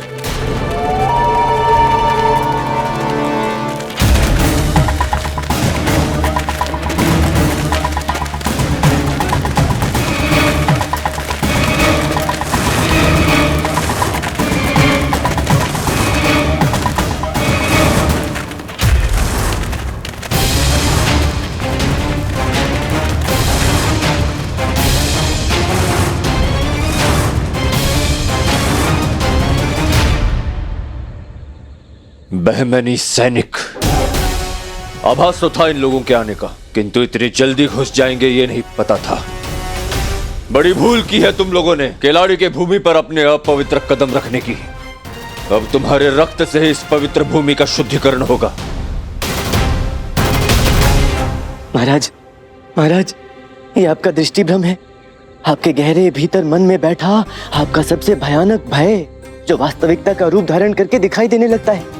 जैसे मुझे मेरा मूर्ख रूप दिखाई दिया था, गुरुवर को उनके पिता, धरीमणि को खरगोश और तितली, वैसे ही आपको बहमनी सैनिक दिखाई दे रहे हैं। ये सच नहीं है महाराज, ये आपका दृष्टिभ्रम है। वाह, क्या बात है, क्या किस्मत है। आए थे केलाड़ी पर कब्जा करने, यहाँ तो पूरे का पूरा विजयनगर ही हथे चढ़ गया।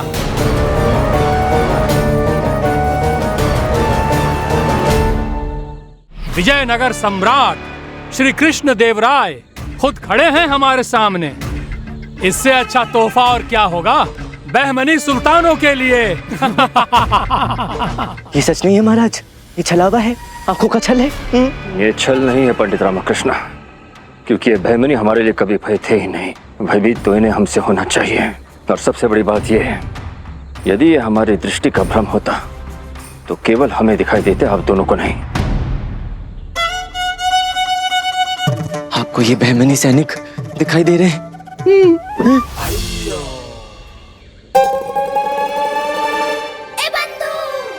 ये तुझे क्या हो गया है रामा? भय और भ्रम ने महाराज का नहीं, तेरा मानसिक संतुलन हिला दिया है। ये छल नहीं, सत्य है। खूंखार बहमनी सैनिक सामने खड़े हैं। हाँ बंधु। सोच क्या रहे हैं सेवप्पा? निकालिए खंजर और दीजिए साथ हमारा, इन कायरों को इनके दुस्साहस का दंड देने के लिए। महाराज, मैं कैसे? मुझे याद नहीं, ऐसे कैसे चलाते हैं? अरे स्मृति जाने से कोई खंजर चलाना भूल जाता है क्या? इनसे नहीं होगा महाराज, आपको अकेले ही हमारे प्राण बचाने होंगे, अकेले ही लड़ना होगा इन सबसे। क्षमा करें महाराज। चिंता मत कीजिए पंडित रामकृष्ण, अब तो इनके शरीर के टुकड़े ही यहाँ से समेटे जाएंगे।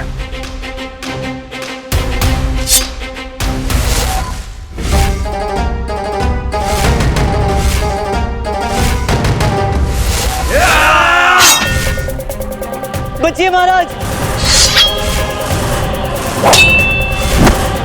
महाराज दाएं दाएं।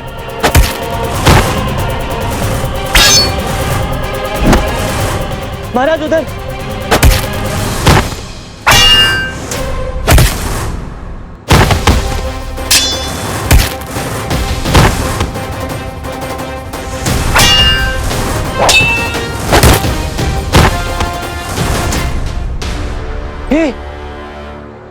राजकुमारी वसुधा, ये आप हैं क्या? हमारी सहायता कीजिए, यहाँ से बाहर राजकुमारी वसुधा।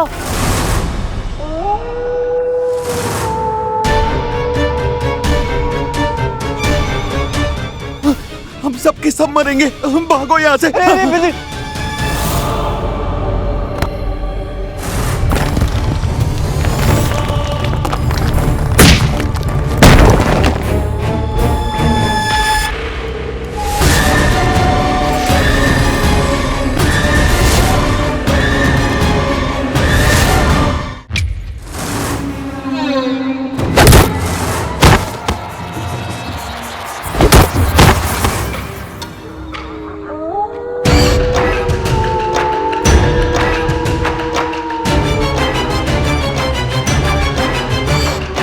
लगता है इसी गुफा में समाधि बनेगी हमारी।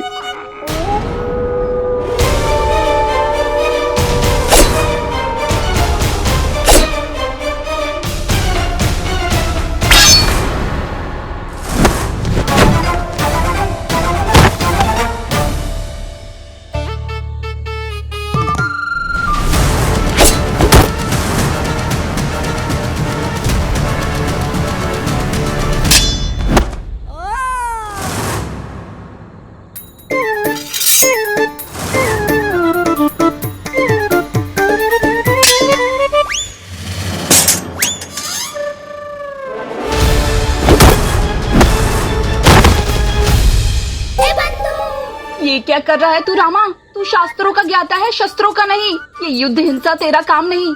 स्वयं भी मरेगा, मुझे भी मरवाएगा। ये सेवक किसी काम का नहीं। हमारे महाराज वीरों के वीर हैं, किंतु ये भी कब तक लड़ेंगे? कभी तो थकेंगे, उसके पश्चात क्या? कुछ कर रामा, कुछ कर।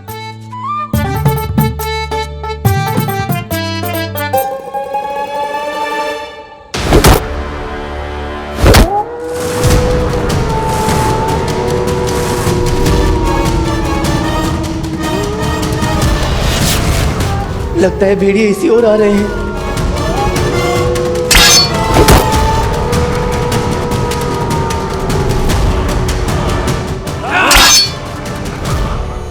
रेठो! हेरो, कैसी मूर्खता कर रहे हो? जरा तो सोचो बुद्धिहीनो। इस समय हम एक दूसरे के शत्रु नहीं हैं। कोई और है जो हमारा तशरु है। शत्रु महाराज। वो भेड़िए। बुद्धि से सोचो। इस समय हमें सब एक साथ मिलकर उस शत्रु का सामना करना चाहिए, अन्यथा हम तो मरेंगे ही। तुम में से भी एक भी नहीं बचेगा। हाँ। तू अपनी फिक्र कर पंडित। हम खुद भेड़िए हैं और वो भेड़िए हमारा कुछ नहीं कर सकेंगे। हमें उनसे कोई खतरा नहीं।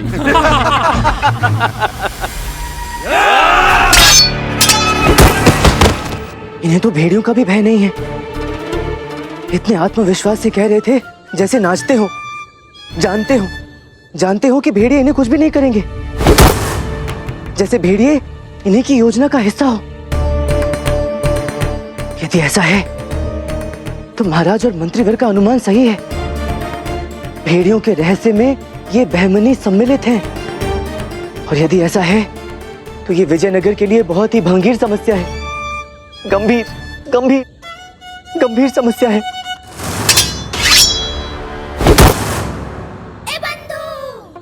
अरे क्या कर रहा है मूर्ख?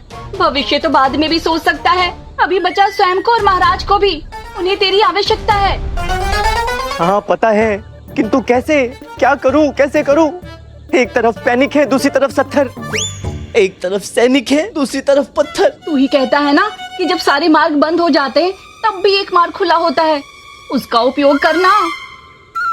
कौन सा मार्ग बंधु? बुद्धि का मार्ग। बुद्धि चला, कुछ सोच, निकाल कोई जुगत यहाँ से निकलने की।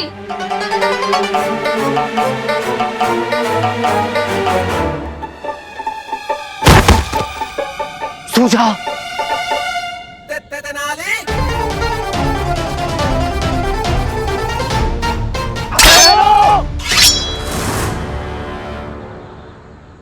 अब क्या है? दखल देना बंद करेगा या पहले तेरी आके गर्दन उड़ाऊं?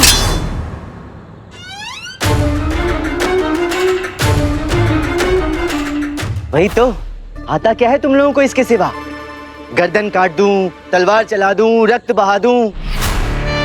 कभी कभी बुद्धि से भी काम लिया जाता है, जो तुम लोगों के पास है या नहीं मुझे पता नहीं। यदि बुद्धि होती ना तो ये ज्ञात होता कि इस समय हम इस गुफा में फंसे हुए हैं, जिसके मुख्य द्वार पर एक बड़ा भारी पत्थर रखा हुआ है जो अपने स्थान से हिलाया भी नहीं जा सकता। तो हमें क्या? वही तो।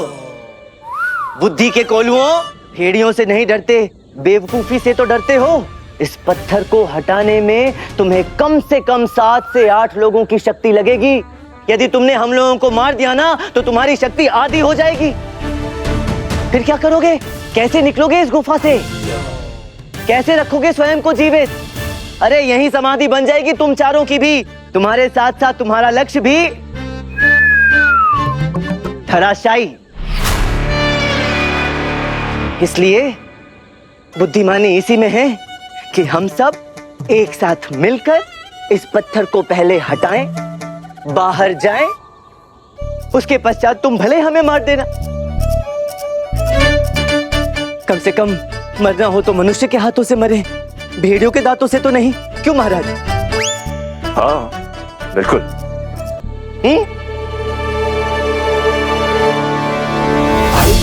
दम है इसकी बात में।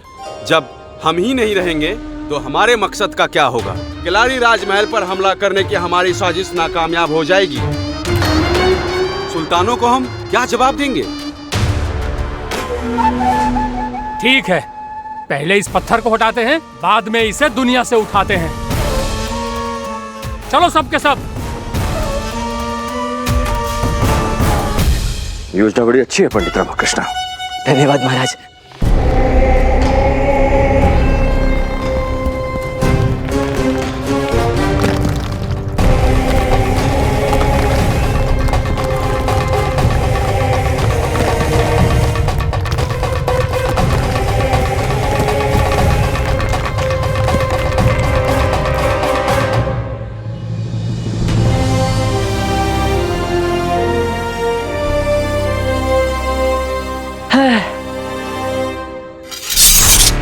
अब तुम्हारी बारी। ठहरो। अब क्या है? अब तो मार सकते हैं ना? हाँ, मार सकते हो, किंतु मारने से पहले थोड़ी भद्रता तो दिखाओ। हमारे महाबली महाराज को धन्यवाद तो कहो। धन्यवाद? किस बात का धन्यवाद? हम समझ रहे हैं कि पंडित रामकृष्ण क्या करना चाहते हैं। अरे, इतनी बड़ी विपत्ति से बाहर निकाला, गुफा से बाहर निकाला, पत्थर हटाने में तुम्हारी सहायता की, ये सब कुछ नहीं। हम सबने मिलकर पत्थर हटाया है, शुक्रिया केवल इनका ही क्यों? क्योंकि महाराज का बल नहीं होता ना, तो ये पत्थर तुमसे हिलता भी नहीं। हाँ, बिल्कुल सही तो है। यदि हम न होते तो ये सब भीतर ही चूहों के भांति फंसकर प्राण त्याग दिए होते हैं। तो तुम्हें लगता है कि हम तुम्हारे मदद के बिना ये पत्थर नहीं हटा सकते थे? हम भैमानी फौज के सबसे सख्त और सबसे मजबूत जंगबाज हैं। होंगे, किंतु इस पत्थर से अधिक नहीं। इस पत्थर को दोबारा हटाकर दिखाओ तो जानू। मतलब? भीतर जाओ और भीतर से पत्थर हटाकर वापस बाहर आकर दिखाओ तो मानू कि तुम सब शक्तिशाली हो। कहीं ये इसकी चाल तो नहीं? नहीं, ये इसकी कोई चाल नहीं। ये इनके बादशाह के लिए गुरूर बोल रहा है, जो आज हम तोड़ कर जाएंगे। पूरे खिलाड़ी को अपना जज्बा दिखाकर जाएंगे। चलो मुंह तोड़ जवाब देते हैं इनको इनकी गलतफहमियों का।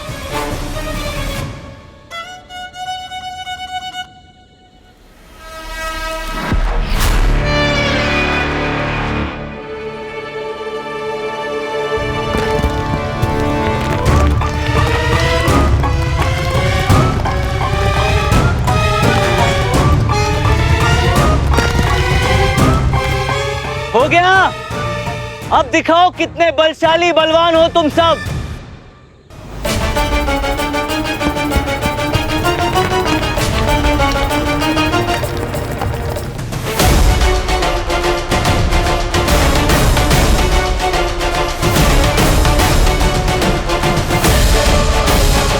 ठीक है, हम मानते हैं कि यह पत्थर सच में बहुत भारी है। तुम्हारे राजा की मदद के बिना हम इसको नहीं हटा सकते। अब हटाओ इसे और हमें बाहर निकालो। आएंगे, आराम से आएंगे, पूरी तैयारी के साथ तुम सबको बंदी बनाने के लिए आएंगे। तब तक अंधेरे में चमगादड़ों के साथ आनंद मनाइए। अद्भुत पंडित रामकृष्ण, अद्भुत। चलिए महाराज।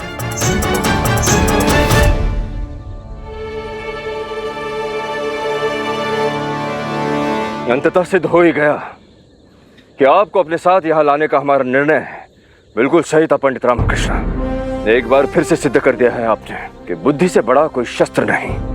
किंतु अभी सबसे बड़ा तथ्य ये है महाराज कि किसी ने बाहर से बड़ा सा पत्थर रखकर गुफा का द्वार बंद कर दिया। इसका तो एक ही अर्थ निकलता है महाराज कि वो जो कोई भी था अपना ही कोई आंतरिक व्यक्ति था, जो बहमनी सैनिकों से मिला हुआ है, जो नहीं चाहता था कि हम जीवित इस गुफा के द्वार से बाहर निकलें। अर्थात मेरा अनुमान सही निकला। वो जो कोई भी है अपना ही कोई विश्वासघाती है जिसने ये सारा कुप्रपंच रचा है महाराज। और एक प्रश्न महाराज, उन बहमनी सैनिकों के वस्त्र कीचड़ से सने हुए क्यों थे और वो भेड़ियों से डर क्यों नहीं रहे थे महाराज?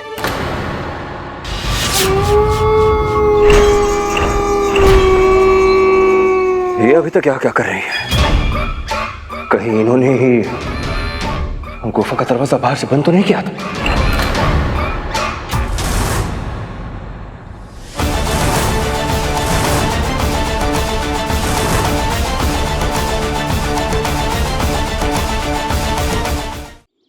राजकुमारी वसुधा, क्या मैं जान सकता हूँ कहाँ थी आप? हम जंगल में थे। और जंगल क्या करने गई थी आप? आप कौन होते हैं हमसे ये प्रश्न करने वाले? वर्चस्व की ये पुरानी प्रवृत्ति जाएगी नहीं ना तुम पुरुषों की। हम कहाँ थे, क्यों थे, किसके साथ थे, क्या कर रहे थे? नियंत्रण चाहते हैं आप लोग बस संपूर्ण स्त्री जाति पर। राजकुमारी वसुधा, हर बात में स्त्री पुरुष का तड़का लगाने की आवश्यकता नहीं है। मैंने एक साधारण जंगल में थे, किंतु हमने तो वहाँ पे आपको या किसी को भी नहीं देखा। बड़ी विचित्र बात है। तो फिर वो कौन थी जिसे हमने देखा और जो हमारी आवाज सुनते ही और भी घने गहरे जंगल में विलुप्त हो गई?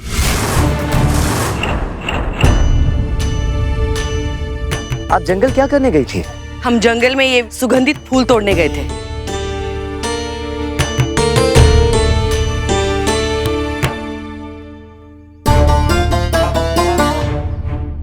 किंतु ये तो मुरझाए हुए हैं। तो अभी तोड़े और अभी मुरझा गए। भूमि पर गिरे हुए फूल उठाना क्या अपराध है? और आप हम पर संदेह कर रहे हैं? आज जो कुछ भी हुआ है उसके पश्चात हर कोई संदेह के घेरे में है राजकुमारी वसुधा। वो विश्वासघाती हम में से ही कोई एक है। वो बहरूपिया हमारे बीच रहकर हमारे विश्वास की जड़ें काट रहा है, जिसने मुझे और महाराज को बहमनी सैनिकों और भेड़ियों के बीच गुफा में फंसाकर विभत्स मृत्यु मरने के लिए छोड़ दिया। आपको पता है, जब आप लोग यहाँ नहीं थे तो वैद्यराज यहाँ आए थे आप लोगों को ढूंढने।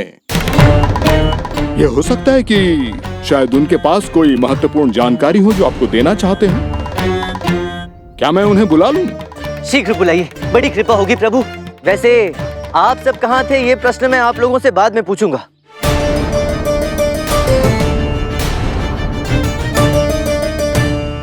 महाराज की जय हो। महाराज, पंडित रामा ने जंगल में मिले जो सफेद चूर्ण मुझे जांच के लिए दिया था, उसी के जांच का परिणाम लेकर मैं यहाँ उपस्थित हुआ हूँ। परंतु महाराज, उससे पहले मैं आप सबको कुछ दिखाना चाहूंगा।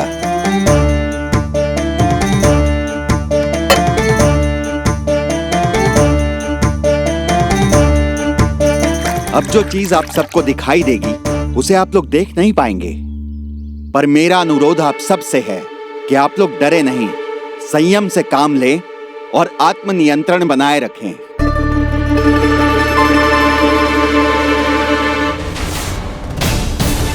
महाराज, नाक ढकिए।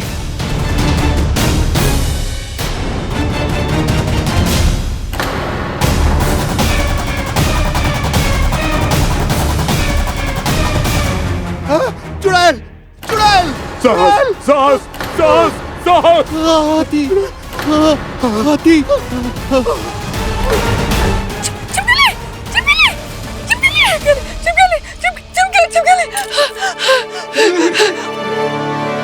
आप सही कह रहे थे पंडित रामकृष्ण। जी महाराज, देखा?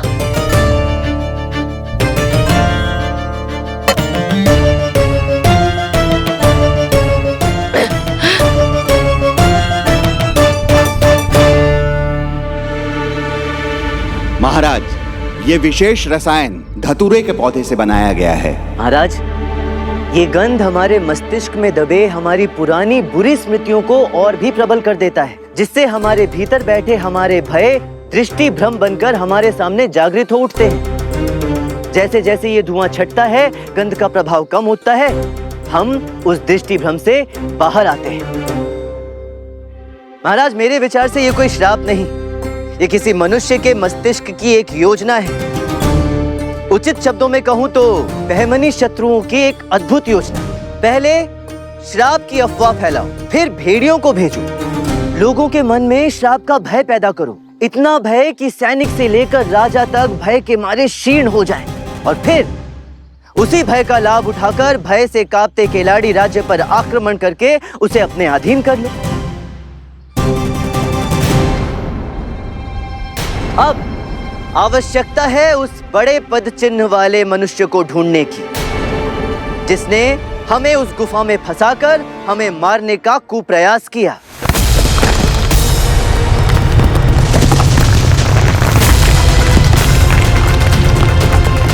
कौन हो सकता है वो जो धतूरे का प्रयोग करके भ्रम फैलाता है? कौन है वो कुटिल, पापी, गद्दार? कोई पुरुष या कोई स्त्री?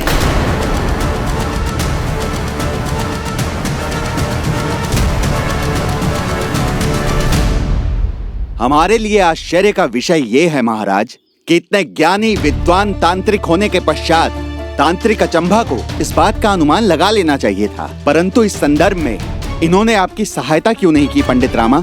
संभवतः अचंबा महोदय स्वयं इतने भयभीत होंगे कि हमारी सहायता नहीं करना चाहते होंगे। हम भला क्यों भयभीत होंगे? हम हैं राजतांत्रिक अचंभा। हम किसी से डरते नहीं हैं।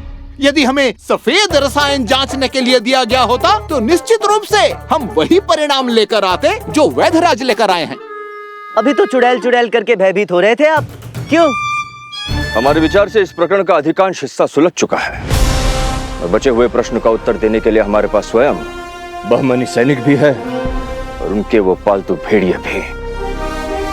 अब उन्हीं से मिलेगा हमें उनकी इस योजना का शेष स्पष्टीकरण। आइए चलते हैं और करते हैं समापन इस प्रकरण का।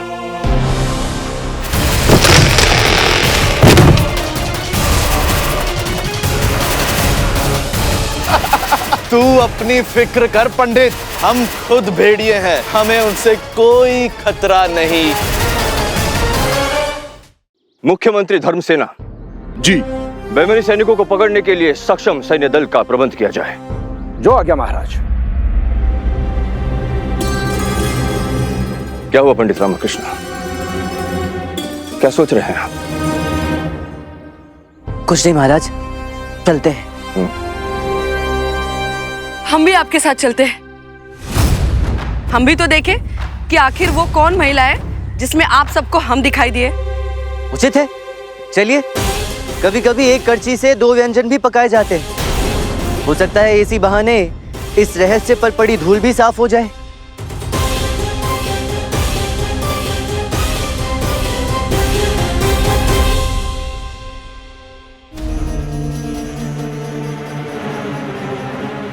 गुफा का द्वार वैसे का वैसा बंद है, पत्थर भी अपनी जगह पर ही है। बहमनी सैनिक और भेड़िए दोनों अब भी भीतर ही है।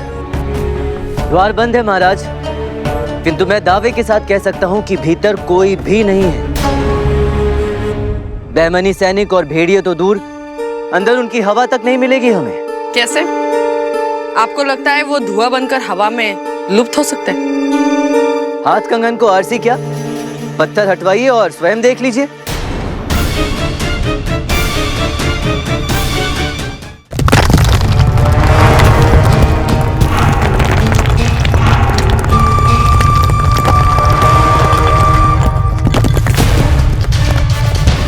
आइए महाराज, आप यहीं रुकेगा मित्र, और ध्यान रखिएगा कोई फिर से हमें भीतर बंद करने का प्रयास ना करे। चौकन्ने रहिएगा। जी।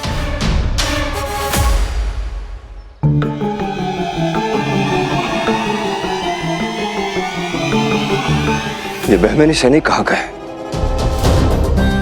और वो भेड़िए वो भी कहीं दिखाई नहीं दे रहे। ये कैसे संभव है? गुफा का द्वार बंद, निकासी का कोई और मार्ग नहीं, तो ये सब गए कहाँ? मैंने कहा था ना महाराज, हमें गुफा में कोई नहीं मिलेगा। वो बहमनी सैनिक और भेड़िए कब के इस गुफा से भाग चुके हैं। आप पहले से कैसे जानते थे पंडित रामकृष्ण कि यहाँ कोई नहीं है? महाराज, ये सब आरंभ हुआ उस उखड़ी गीली मिट्टी को देखकर जो मैंने आपके साथ जंगल में देखी थी। महाराज, यहाँ की मिट्टी थोड़ी उबड़ खाबड़ लगती है, जैसे अभी अभी यहाँ किसी ने खुदाई की हो। और फिर वही मिट्टी मुझे दोबारा इस गुफा के भीतर दिखी, वो भूरे रंग की चमकीली गीली मिट्टी। महाराज, एक क्षण महाराज।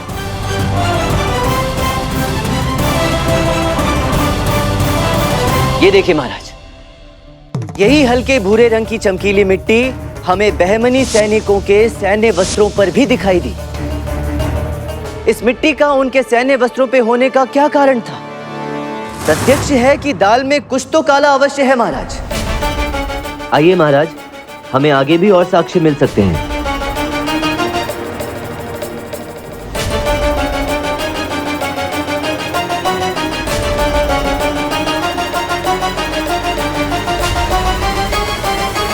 ये देखिए महाराज, एक नए पौधे पर मुरझाए हुए पत्ते और सूखे हुए फूल। ये कैसे हो सकता है? हो सकता है यदि पौधा अभी अभी लगाया गया। मैं दिखाता हूं।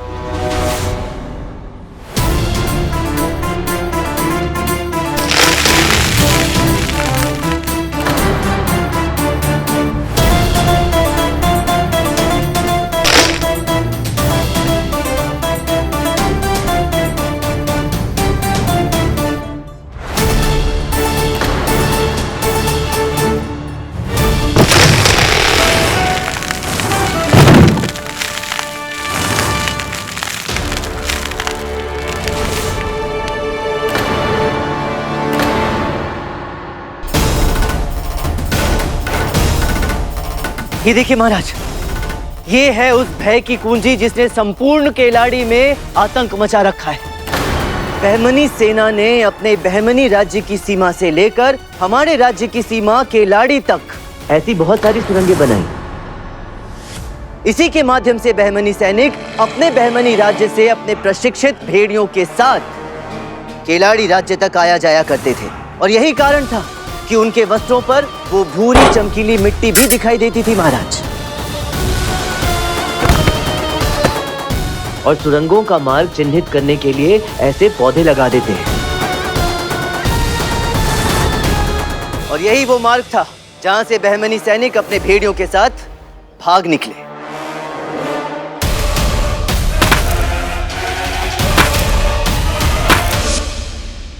बहमनी सैनिक और उनके भेड़िए, गुप्त सुरंग, इतना बड़ा षड्यंत्र, विश्वास नहीं होता। इस सुरंग का तत्काल तत्क्षण बंद कर दिया जाए और अभी पूरा क्षेत्र खंगाला जाए। जहां जहां ऐसी सुरंगें या गुप्त मार्ग मिले उसे तत्काल रूप से बंद कर दिया जाए।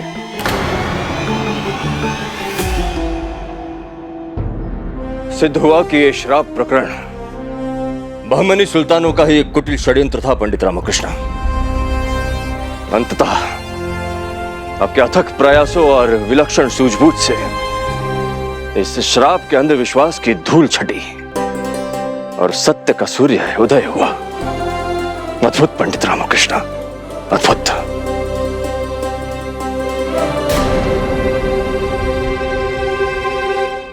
पंडित रामकृष्ण महाराज, एक प्रश्न अभी हमारे मस्तिष्क में उथल पुथल मचाए है, और वो ये है कि जब हम गुफा के भीतर थे, बहमनी सैनिकों ने पत्थर हटाने में हमारी मदद क्यों की, जबकि गुफा से निकलने के लिए उनके पास पहले से एक गुप्त मार्ग था? वो इसलिए महाराज क्योंकि उनका लक्ष्य वापस जाने का था ही नहीं। वो तो इसी उद्देश्य और मंशा से आए थे कि गुफा से बाहर निकलते ही वो केलाड़ी पर आक्रमण करें, आतंक मचाएं और लूटपाट फैलाएं। इसीलिए उन्होंने गुफा का पत्थर हटाने में हमारी सहायता की महाराज। हमें शीघ्र अतिशीघ्र ये सब रोकना होगा पंडित रामकृष्ण। अपने शत्रु की इस कुटिल मंशा का सिर कुचलना होगा। जो भी हो, और हमें पूर्ण विश्वास है कि आपका मस्तिष्क आपके भय के ऊपर नियंत्रण पा ही लेगा। देखिए कितने भयमुक्त और निश्चिंत नजर आ रहे हैं आप। वो तो है महाराज, वो इसलिए क्योंकि अब मुझे ज्ञात है कि भेड़िए चले गए हैं, वो वापस नहीं आएंगे। अब हमें उनसे कोई खतरा नहीं।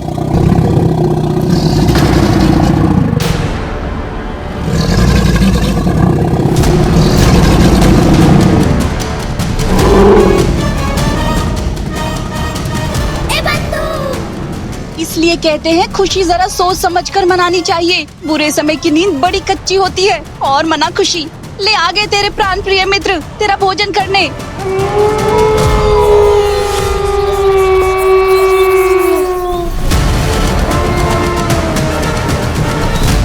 सावधान महाराज।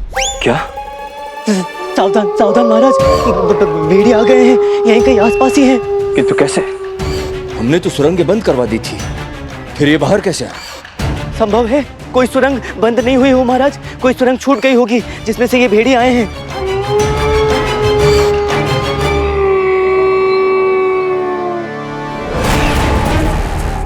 महाराज, अपना चेहरा ढक लीजिए महाराज।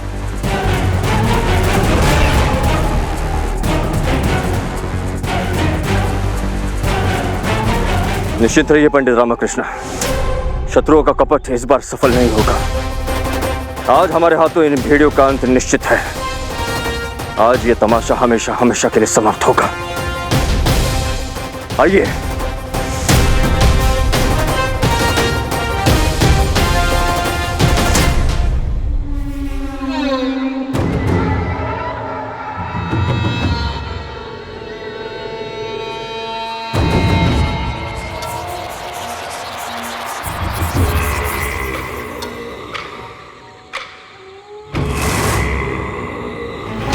हे माँ, रक्षा करना। इन्हें पता नहीं चलना चाहिए कि पहले से ही मेरी पीठ पर इनका निशान है, अन्यथा इनका पहला जोबन मैं ही बनूंगा। भोजन भोजन भोजन मैं ही बनूंगा।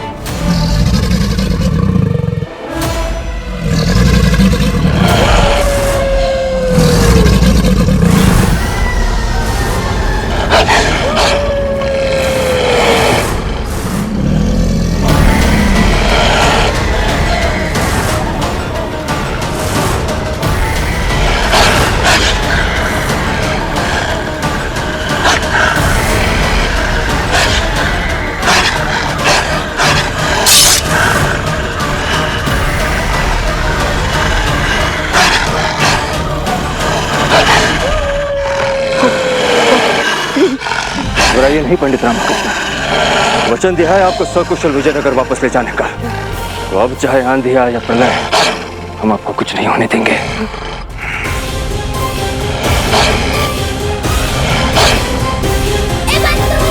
वो अपने बुद्धि चातुर्य से बाहुमनी सैनिकों को मूर्ख बना सकता है रामा, इन भेड़ियों को कैसे मूर्ख बनाएगा? ये तो तुझे तेरी बुद्धि सहित कच्चा चबा जाएंगे, साथ में मुझे भी। प्रार्थना कर कि अम्मा या धर्मसेना की कहानी सच ना हो जाए।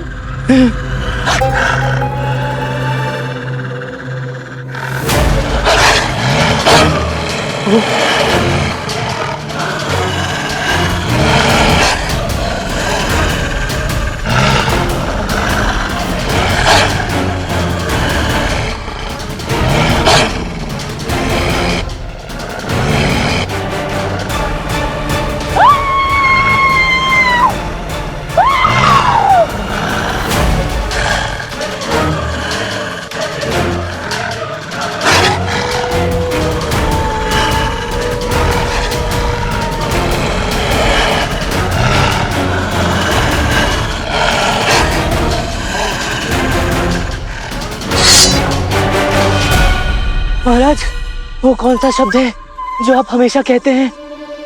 अद्भुत? हाँ, अद्भुत। विश्वास नहीं होता। भेड़िए आए किंतु लौट गए, हम पर हमला भी नहीं किया। तो पूछना तो चाहिए इनसे, राजकुमारी वसुधा से, ये कैसे हो गया महोदया? आपके भेड़ियों के सामने आते ही भेड़िए दुम दबाकर लौट कैसे गए? क्या भेड़िए आपको पहचानते हैं, डरते हैं आपसे? कहीं ये भेड़िए आपके पालतू तो नहीं है?